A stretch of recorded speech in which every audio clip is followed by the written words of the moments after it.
Hi guys, travel എന്ന് പറയുന്നത് ഇഷ്ടപ്പെടുന്ന ഒത്തിരി ആൾക്കാർ നമുക്കിടയിലുണ്ട്. പക്ഷേ ഒത്തിരി ഒത്തിരി ക്യാഷ് എമൗണ്ട് ഒക്കെ ആവുമെന്ന് പേടിച്ചിട്ട് അവർ ട്രാവലിന് ഇറങ്ങാത്ത ഒത്തിരി പേരുണ്ട്. പക്ഷെ അങ്ങനെയുള്ളവർക്ക് ലോ കോസ്റ്റായിട്ട് വരുന്ന ഒരു കിടിലൻ യാത്രയാണ് ഈ കുമരകത്ത്, നോർത്ത് കുമരകത്തുള്ള ഈ കലത്തിൽ റിസോർട്ട് എന്ന് പറയുന്ന സ്ഥലം. ഇവിടെ വന്ന് സ്റ്റേ ചെയ്തുകൊണ്ട് നിങ്ങൾക്ക് ഈ റിസോർട്ടിന് പുറത്തായിട്ടുള്ള അടുത്ത് പോയി എൻജോയ് ചെയ്യാം. കൂടാതെ ഓൺലി 6000 ഒക്കെ ആവത്തേ ഉള്ളൂ.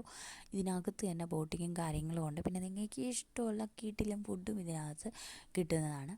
അപ്പോൾ അതുകൊണ്ട് തന്നെ നിങ്ങൾ ഒന്ന് ട്രൈ ചെയ്ത് നോക്കുന്നതിൽ തെറ്റൊന്നുമില്ല. കേരളത്തിനകത്ത് തന്നെ ഒത്തിരി എമൗണ്ട് ആവും എന്ന് വിചാരിച്ചു ഒത്തിരി വിദേശികൾ പോലും ഇവിടെ വരാൻ വേണ്ടി മടിച്ച് നിൽക്കുന്നവരുണ്ടാവും. ക്യാഷ് ഒത്തിരി ആവുമെന്ന്. പക്ഷേ അങ്ങനെ നോക്കേണ്ട ഒറ്റ ആവശ്യമില്ല. ശരിക്കും പറഞ്ഞാൽ ബഡ്ജറ്റ് ഫ്രണ്ട്ലി ആയിട്ടുള്ള ഒത്തിരി ട്രാവൽസ് നമുക്ക് ചെയ്യാൻ കഴിയും. പക്ഷേ ഒരുപാട് നിങ്ങൾ അന്വേഷിച്ച് കണ്ടെത്തേണ്ടി വരും. അപ്പോൾ അതുപോലത്തെ ഒരെണ്ണമാണ് ഇതെന്ന് പറയുന്നത്. ഇവിടെയും ഇതുപോലെ ഞാൻ പറയുന്ന പോലെ നല്ല ലോ കോസ്റ്റാണ്. ശരിക്കും എൻജോയ് ചെയ്യാൻ പറ്റിയ ഒരു പ്ലേസാണ്. അപ്പോൾ എല്ലാവരും ട്രാവൽ ചെയ്യുക. ബൈ.